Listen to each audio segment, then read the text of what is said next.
He'd come to America, he had this fancy new design for a 3-phase AC motor. But then there was this other guy, kind of annoying, his name was Edison. Him and Tesla, they kind of got into a beef, right? Tesla though, he ended up doing his own work.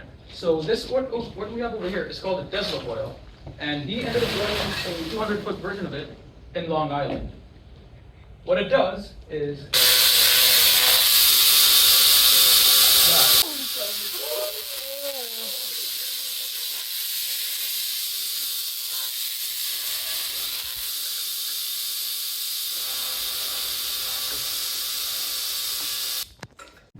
on top of that, we have what's called a spark gap with the capacitor.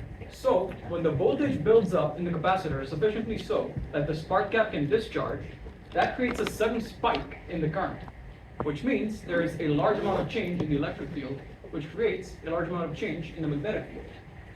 And with that, the voltage gets stepped up over here by a transformer. Because essentially, this is what you have in your power grid. It's two conductors which are facing each other, sharing a common core, with more windings on the secondary coil. So what's happening over here is, even though the voltage is quite high, the current is quite low.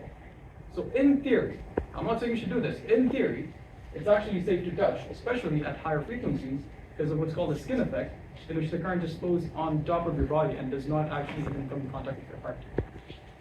But yeah, I don't recommend trying that one. I would not recommend that one either, but Tesla, interesting guy. He fell in love with the vision in his 50s or 60s, and in spite of all of his inventions and being nominated for a Nobel Prize in Physics, he died penniless in a hotel room in New York, where he was sick for freedom.